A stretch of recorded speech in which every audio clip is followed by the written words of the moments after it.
Hey, it's your tutor Courtney Waterman, lover of anime, manga, and math. And this is another session of Tutor Me Senpai.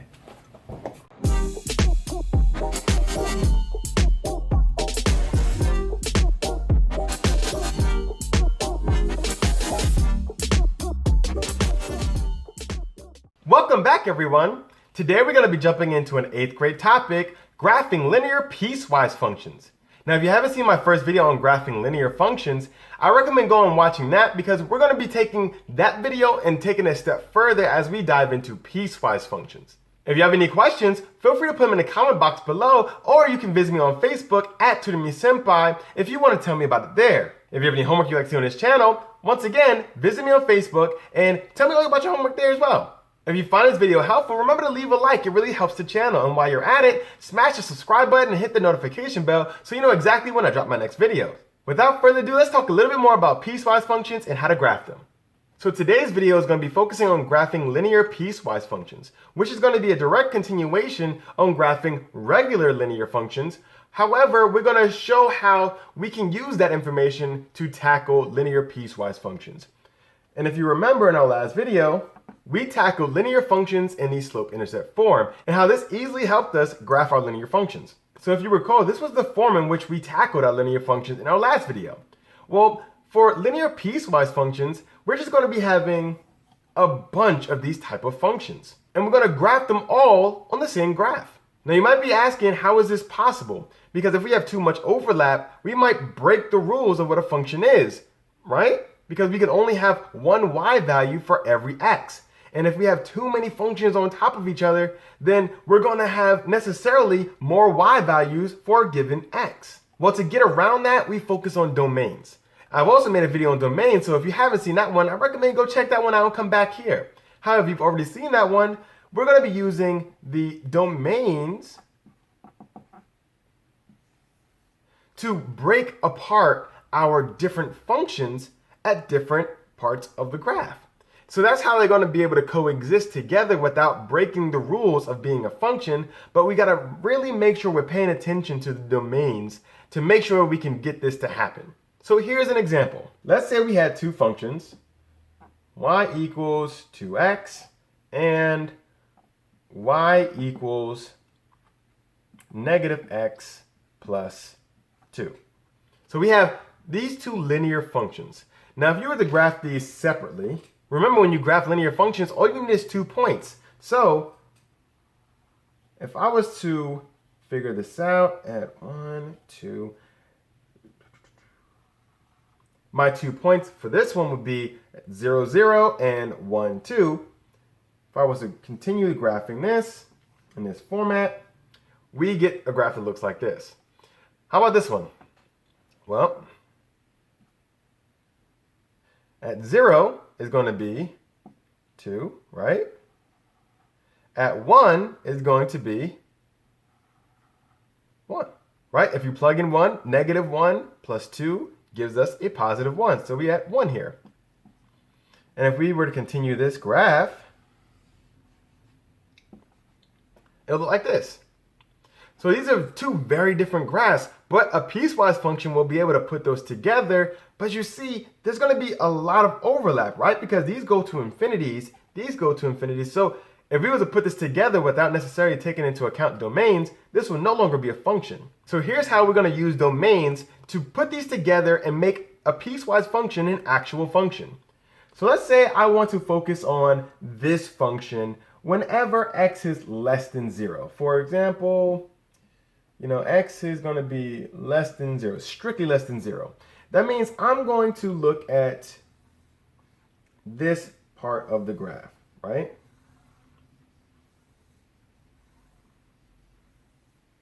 That means I ignore everything on this side.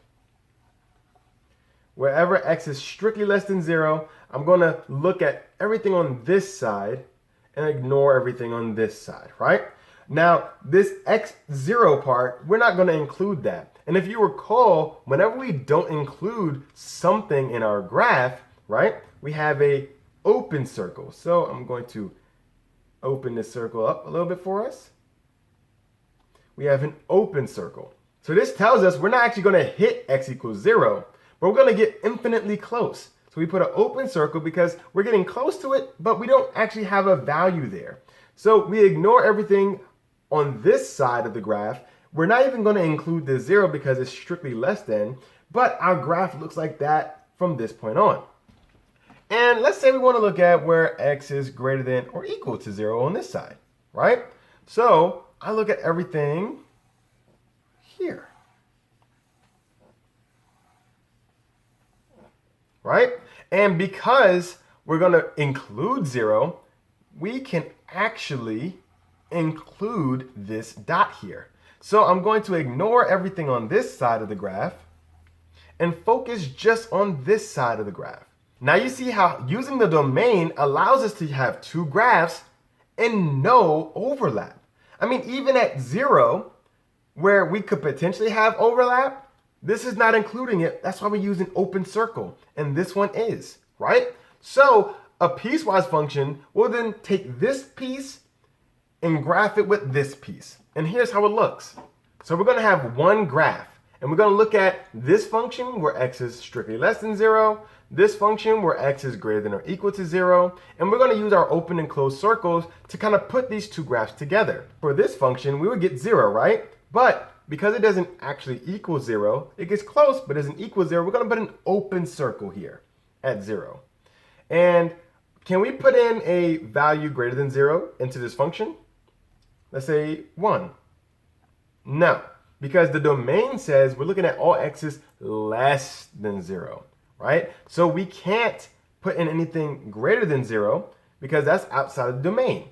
So what's a x value that's less than 0? Well, that's going to be -1, right? That's one value. So if we plug this -1 in, we get a -2. -1 times 2 gives us a -2. So let's go down. So it's -1, -2, and at -1, -2, we have this. And you can put another one, but because it's a linear function, we know exactly how this looks. So if we start at our open circle and then connect the dot and keep going, we get our function on the left half of our graph. So remember, we don't continue this graph like we used to because x doesn't get any bigger than 0. It stops even before it hits 0, hence this open circle. But everything less than 0, it's defined. That's how our domain works. Now, let's focus on this part. This is saying we are going to include 0. So if we are going to include 0, let's plug 0 in and see what we get. 0 into here means we're going to start at 0, 2, right? Because this is going to be 0 plus 2. So y is 2 when x is 0. So we go up to 2. And we're going to have a closed circle here. We're going to have a closed circle because it does equal 0. All right, and let's get another one. So let's say at 1. At 1, what do we have? So that's going to be a -1 plus 2. So it gives us a +1. So when x is 1, y gives us a +1. So we're going to go here. Now, can we put in, let's say, -1? No, because this is looking at all x's greater than or equal to 0. -1 is outside of domain here, so we don't focus on that.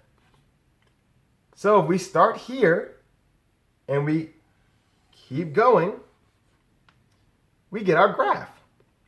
And once again, we can't go any smaller than this. We can't continue because that is outside of our domain.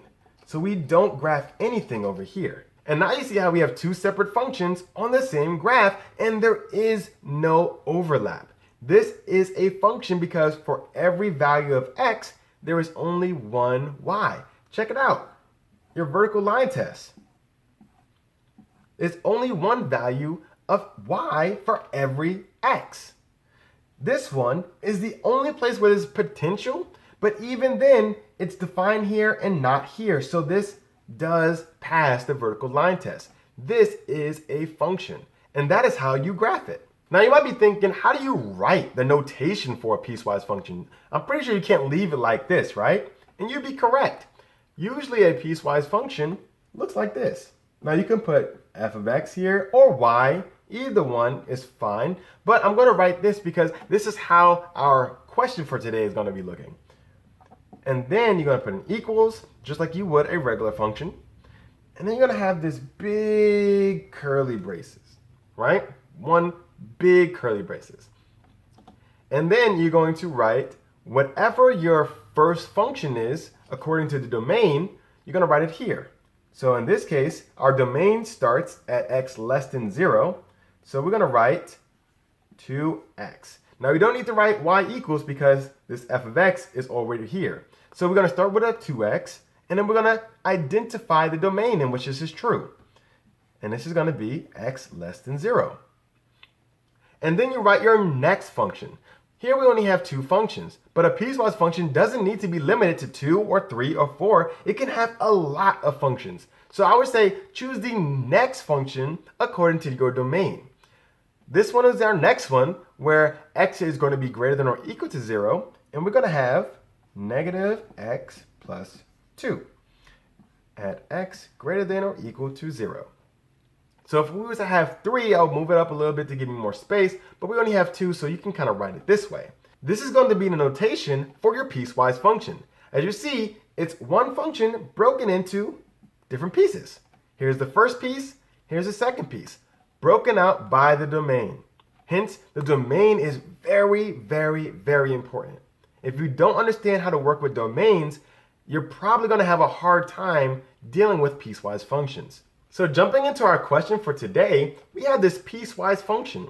Now you might be looking at, hey, this has 3 pieces. But remember, I told you, you don't need to have 2. Our previous example had 2, but you can have 3, 4, 5. It can have a lot of different pieces. Don't be afraid. We're only going to be focusing on the individual pieces at their domain. So if you have these functions, I recommend breaking them out, especially as you're getting used to this, breaking them out into their individual functions so you have an idea of how these graphs look. And f of x, you can use f of x or y. So if you're more comfortable with y, use it that way. Our first function looks at y equals negative 3. Our second function looks at y equals 0. And our third function looks at y equals 3. So we have 3 different functions, and they're defined on 3 different domains. This is at x less than negative 2, and that's strictly less than. This is at x in between negative 2 and 1, and this is at x strictly greater than 1. So you see the domain here doesn't include negative 2. And the domain here does include. So even at their endpoints here, they're not overlapping. So these 2 are going to be fine graphing them together. How about these 2? Here at 1, we are including it, but here we aren't. So these 2, when you were to graph them, are not going to overlap at the endpoints. So we seem to be good at first glance. If you remember my previous video, we talked about constant functions. They're just like linear functions, except where our regular linear functions are increasing and decreasing, our constants are always straight, purely horizontal. So this lets me know that all of these are going to be different horizontal functions. Now that we understand what this actually means, our graph is going to be pretty straightforward. I'm going to use 3 colors so that we know what we're looking at. So I'll keep the negative 3 to be red. Let's say the 0 is going to be green, and the 3 is going to be black.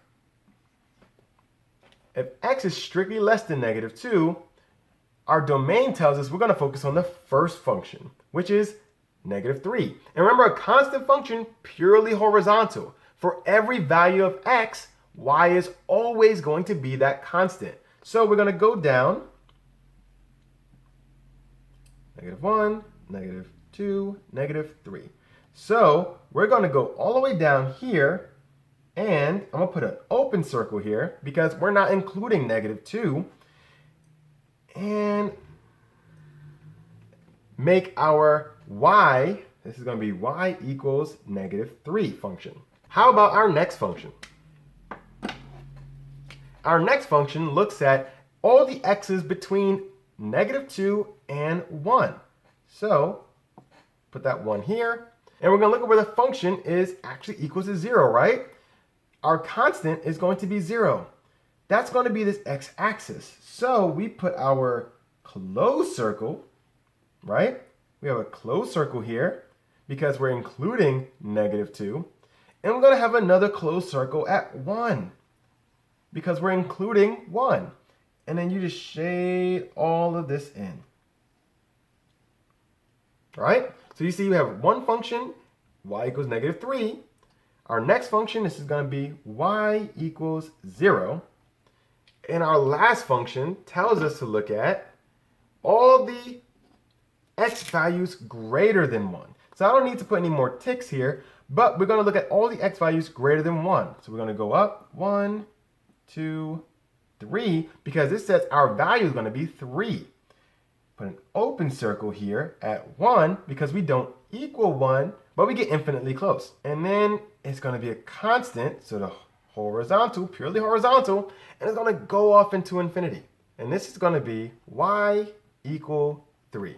So you see how we have 3 constant functions all on the same graph, but they're separated by their domains. If you can understand how to use domains, piecewise functions are going to be so much easier for you to understand. Here we have one function, they stop at -2, and it doesn't hit -2, hence we have an open circle. Our next function begins at -2, it includes it because that's equal, goes to 1, includes that because it's equal, and stops there. Our last function, open circle at 1, because it's not equal, and then we continue going. And if you were to look at our vertical line test, each one of these only intercepts once. So this is a function. Well, I hope you were able to follow along with today's example. Now, if you had any questions whatsoever, feel free to put them in the comment box below. If you haven't seen my first video on either graphing linear functions or how to use domains and ranges when we're talking about functions, I recommend you watch those because that's going to make this video so much easier to understand. If you have any questions about your own homework you'd like to see on this channel, remember you can visit me on Facebook at Tutor me Sempai and tell me all about it there. If you found this video helpful, hit that like, it really helps the channel. And while you're at it, hit the notification bell and smash the subscribe button so you know exactly when I drop my next videos. Well, that's all the time I have for today. I really hope this helped with your homework and I'm looking forward to seeing you again next week. I'm Courtney and this has been another session of Tutor me Sempai.